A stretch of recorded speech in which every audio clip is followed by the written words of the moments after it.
eso es bueno. También nos visitan desde Venezuela. Somos internacionales. Que es fan del grupo también, así que bueno, bienvenidos. Esperemos que lo disfruten en la exploración, como también esperemos que lo disfruten ustedes.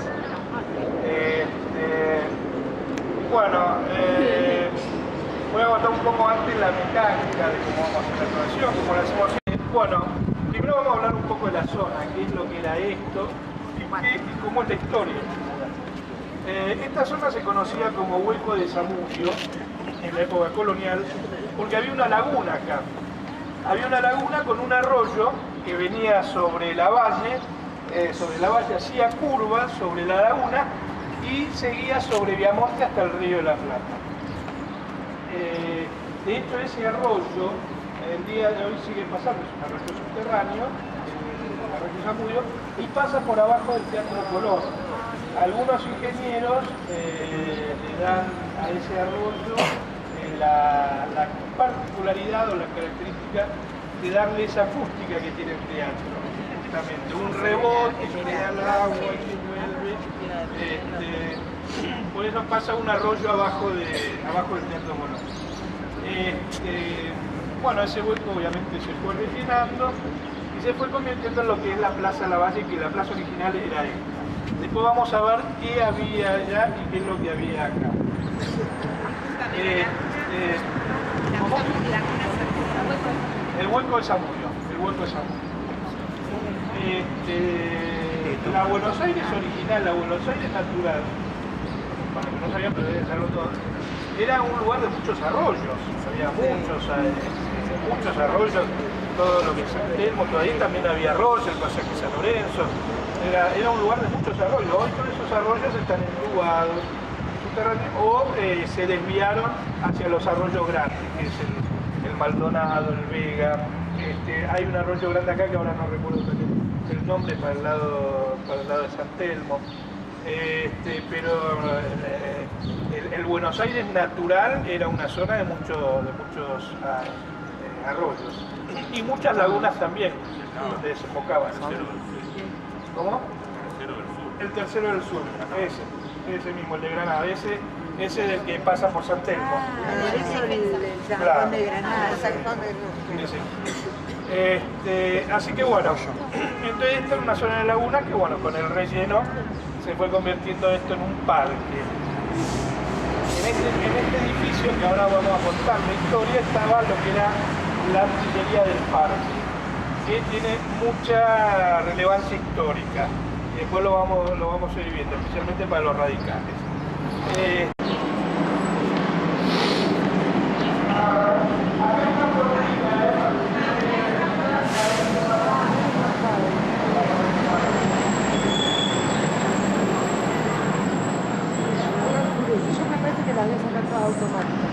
Puede ser, sí, te lo tienen que regular todo. Sí, recién tengo que andar regulando. ¿No te trajiste la Pentax? No, porque no compré arroz.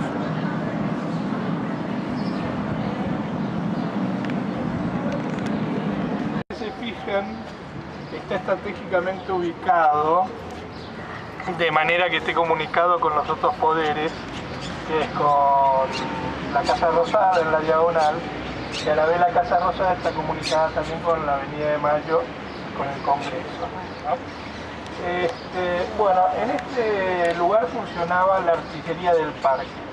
La artillería del parque, que funcionó hasta 1890, era el regimiento más grande que había en Buenos Aires en aquella época.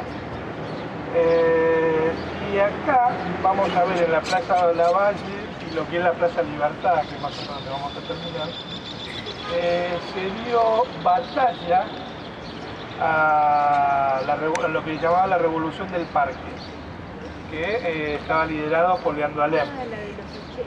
Los 90. Es la que le dio inicio a la Unión Cívica Radical. En protesta a lo que era el gobierno de Juárez Celman, toda la crisis económica que había, donde se disparó el valor del oro, y bueno, entonces empezó a a confiscar el oro y eso genera una crisis económica. Cualquier parecido en la actualidad.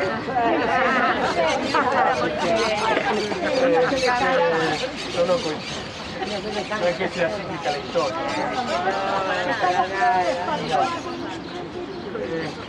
Bueno, y eso dio origen a la revolución del parque, ¿no?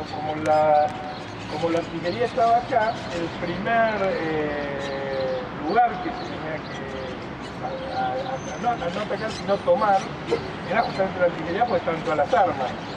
Entonces, enterado el gobierno, inmediatamente mandó todo el ejército, comandado por Luis María Campos, a defender la artillería. Por eso toda esta zona se convirtió en un campo de batalla durante la Revolución del 90, que vamos a ir viéndolo de a poco, cómo se fue desarrollando esas batallas, donde al principio se creía que había victoria desde ayer, inclusive hubo días, un par de días que se creyó presidente de la República. Y bueno, después obviamente partido. Pero bueno, vamos a ir contando porque cada lugar era un cantón. El cantón es una zona donde se ubicaban los rebeldes o los leales para el ataque. O sea, en una casa, en una iglesia, y desde ahí batallaban. Como la artillería del parque estaba acá, los cantones rodeaban todo lo que era la Plaza Lavalle. Por eso era un campo de batalla con una tregua de 2 horas al mediodía de la mañana para que los chicos puedan ir al colegio sin ningún problema. Van a ver que está el Nicolás Avellaneda, que es el colegio más importante.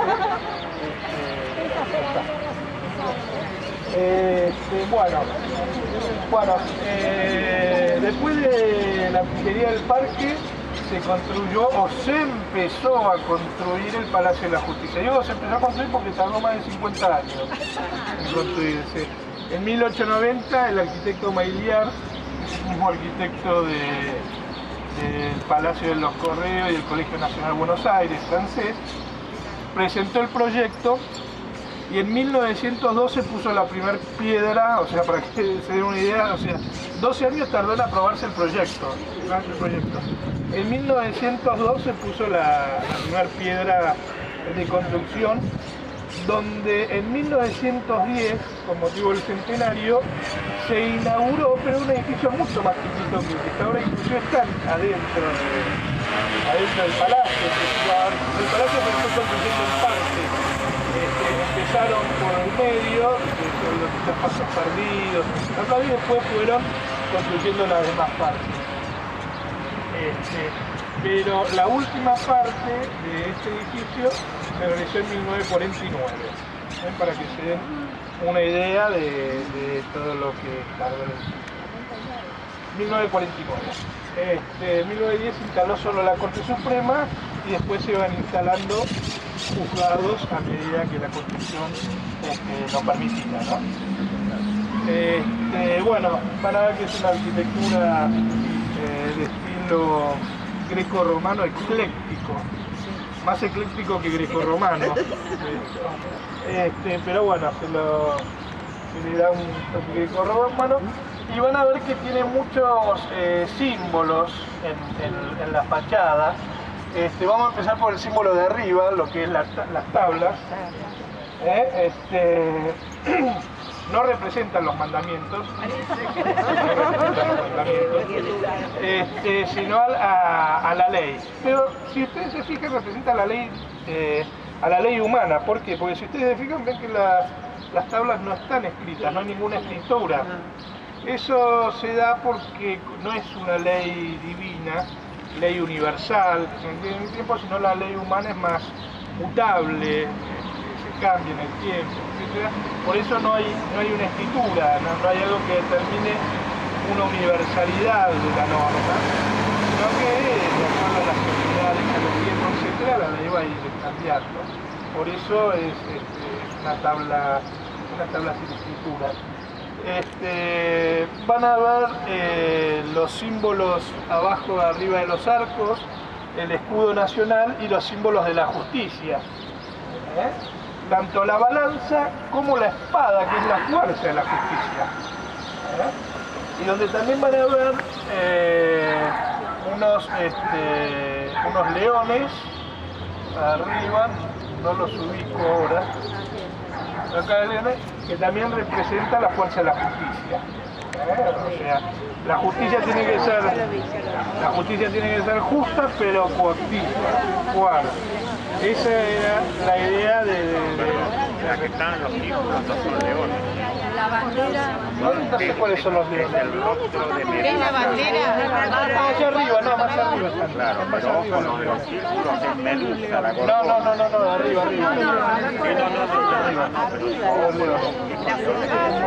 Arriba. Todo lo que sea las espadas son las fuerzas. Tiene un símbolo, sí, porque está Medusa ahí.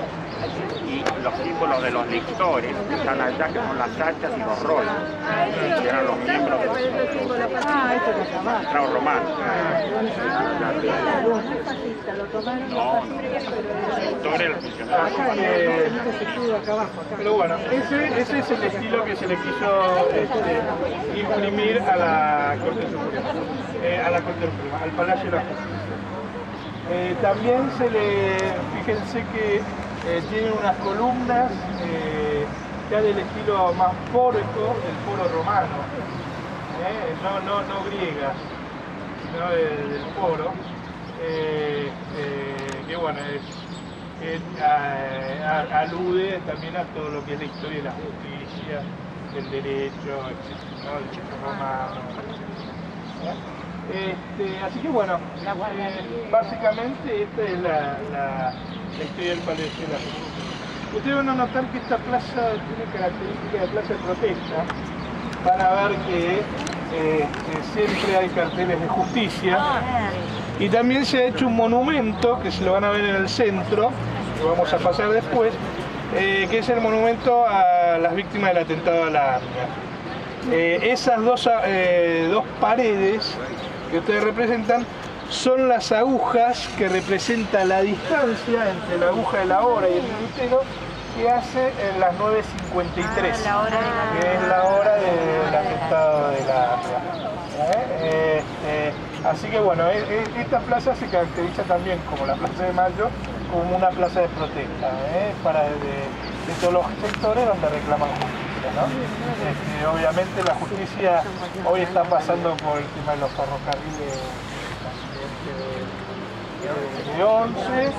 A la mañana vuelta al centro.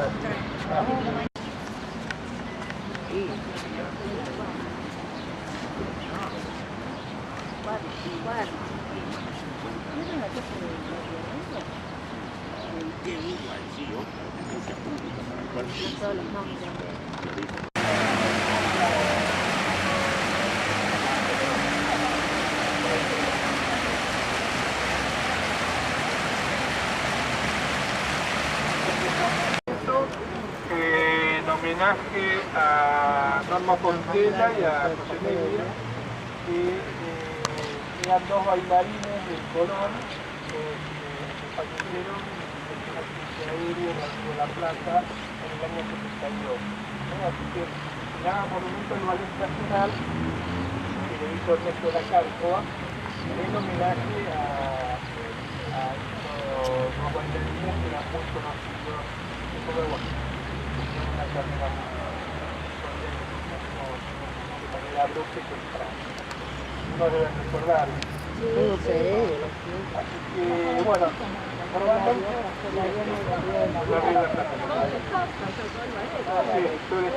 creo que eran 10. Estas aguas, bueno, ahora las que son aguas danzantes. Un juego de danza que, bueno, ahora no lo pasé.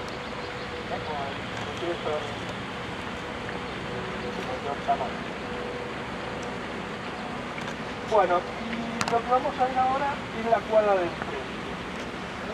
Vamos a empezar por el ILSE, el Instituto Libre de Segunda Enseñanza, que es de 1892. No el edificio, por supuesto.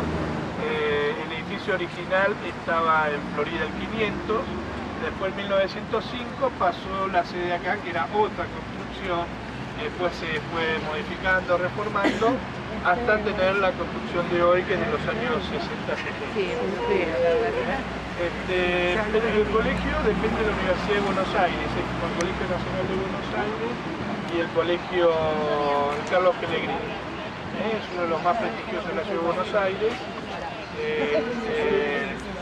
Aquí egresaron, por ejemplo, el presidente Roberto Ortiz, el escritor Bioy Casares, egresado Carlos Saavedra Lama, han egresado figuras de la historia argentina.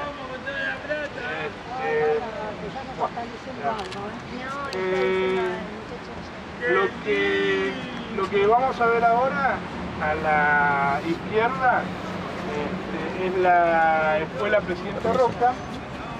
Esta escuela fue construida en 1903. Así como vimos el Palacio de la Justicia, un estilo greco-romano más ecléctico. Este ya es, como pueden notar, es puramente griego.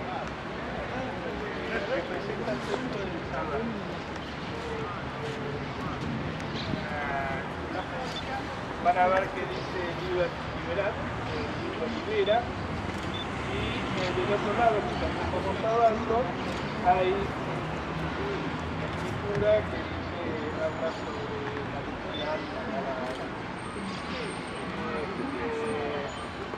este colegio de 1903 construido por el arquitecto italiano Carlo Fossa. Van a ver que tiene mucho detalle tanto de la ciudad como también el pórtico y todas las columnas gris salidos de esta escuela representa a todo lo que era la generación del 80, que quería darle más visibilidad, digamos, a lo que es la educación pública. Eso van a dar otra segunda de características. Las columnas fueron talladas acá, en esta plaza. Trajeron de Tandil, llegando por huesos y carretas, y las tallaron acá en la plaza, a las columnas.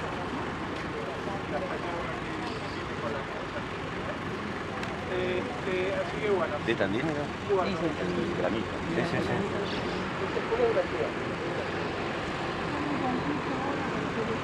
¿Quién habrán traído? En carreta. ¿En carreta? Los bloques vinieron en carreta tiradas por él. Tardaron 2 meses y medio.